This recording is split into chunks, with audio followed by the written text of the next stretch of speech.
Hello friends, welcome to my channel. आज मैं ऐसे लेके आई हूँ ways to improve my English. English improve करने के तरीके, मतलब कि कैसे आप इंग्लिश इम्प्रूव कर सकते हैं। ये ऐसे देखने से पहले, ये ऐसे टाइप राइटिंग है। ये ऐसे देखने से पहले प्लीज़ मेरे चैनल को सब्सक्राइब कीजिए, और अगर आपको ये ऐसे अच्छा लगे तो इसे शेयर भी करना और लाइक बटन को क्लिक भी करना। स्टार्ट करते हैं ऐसे। Today English is used widely, मतलब कि आजकल इंग्लिश बहुत ही वाइडली, मतलब कि ज़्यादा यूज़ हो रही है। It has become the most popular language of communication between countries and in many fields of human Endeavour. ये देशों के बीच और मानव प्रयास के कई क्षेत्रों में संचार की सबसे लोकप्रिय भाषा बन गई है। ये जो लैंग्वेज है ना, वो किसी भी कंट्री में जाएंगे तो यूज़ इंग्लिश ही होगी, मतलब कि इंग्लिश बोलेंगे ना तो समझ जाएंगे। जैसे कि हम इंडिया में ही बात कर लेते हैं, जैसे तमिलनाडु है, कर्नाटका है, तो हम तमिलनाडु में जाएंगे तो हम तमिल नहीं बोलेंगे, हमें तमिल सीखने की ज़रूरत नहीं है। अगर हम इंग्लिश सीख लेंगे तो वहाँ पे भी पर्सन को इंग्लिश आती होगी और यहाँ पे भी आती है। सो इंग्लिश ईजी रहेगी बोलने में। और फिर कन्नड़ सीखने की ज़रूरत नहीं है, इंग्लिश सीख लो, इंग्लिश बोलो। कंट्रीज़ में ही नहीं, स्टेट्स में भी ऐसा होता है बहुत, कि किसी भी स्टेट में जाओ तो उस स्टेट की इंग्लिश ज़रूरी नहीं है उस स्टेट की लैंग्वेज सीखो, इंग्लिश सीख लो, इनफ। ओके, सो इंग्लिश हर कंट्री में, any country, sorry America, any country, और वैसे भी आउट ऑफ इंडिया तो इंग्लिश ही बोलते हैं। सो इंडिया में भी इंग्लिश होती है almost. Okay, so it is important that we learn to use English. So हमारे लिए इम्पोर्टेंट है कि हमें इंग्लिश सीखनी है उसे यूज़ करने के लिए, otherwise we will be at a disadvantage. Otherwise अपना ही लॉस है, अपन ही नुकसान में जाएंगे इंग्लिश नहीं सीखेंगे तो। The only effective way to improve my English is to use it as often as possible. मतलब कि ओनली एक ही तरीका है मेरे पास मेरी इंग्लिश इम्प्रूव करने का। कौन सा तरीका? कि मैं जितना पॉसिबल हो, एज पॉसिबल एज मैं इसे यूज़ करूँ। सो ये यूज़ होगी तो अपने आप इम्प्रूव भी होती जाएगी। In school the only time when English is use is during English lesson. मतलब कि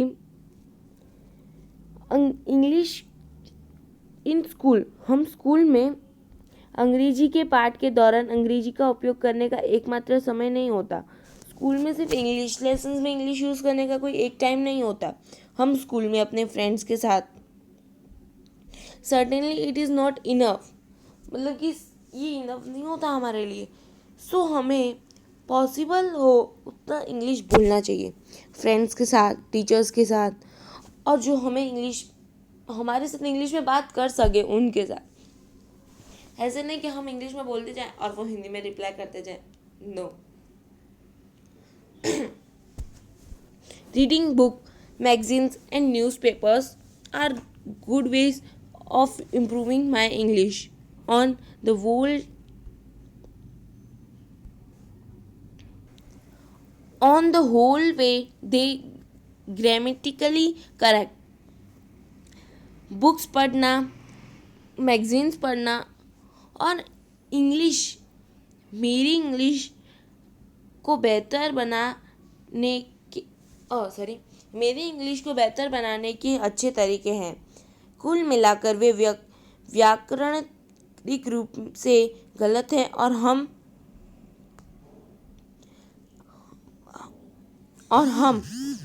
क्या हम इसके साथ गलत अंग्रेजी बोल सकते हैं।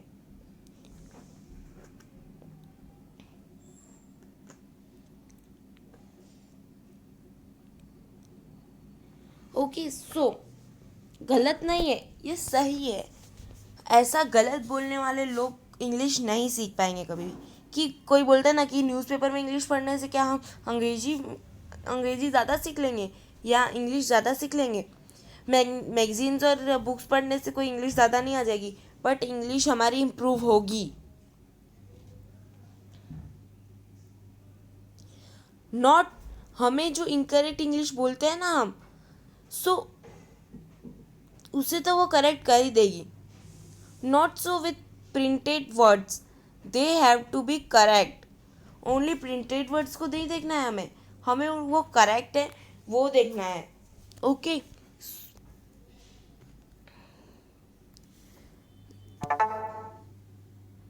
सो एक second. Through reading, I learned how to use correct English in writing and speaking. Though at times I still speak the broken English that many of you speak here. Watching television, listening to the radio are two more ways to improve my English. English as it is spoken by English Americans, Malaysians, and other are distinctly different. So I continue to use English it that is hear, read, speak and write it. So continue रखो अपनी English पढ़ने में, बोलने में, लिखने में. Continue सुनने में. Some of my friends only hear and read it. कुछ कुछ ऐसे होते हैं, मतलब कि कुछ कुछ मेरे फ्रेंड्स तो ऐसे हैं कि जो सिर्फ पढ़ते हैं और सुनते हैं, बट लिखते तो नहीं है, ना ही बोलते हैं. दे कैन हार्डली स्पीक और राइट इट. उनको बहुत ही हार्ड लगता है स्पीक बोलना और लिखना. But I will not be like them. But मैं उनकी तरह नहीं हूँ. I will try my best to master it. मैं अपना बेस्ट ट्राई करती हूँ. सो ये वीडियो अगर आपको अच्छा लगा हो तो प्लीज़ लाइक का बटन क्लिक कीजिए और इस वीडियो को शेयर कीजिए. Thank you.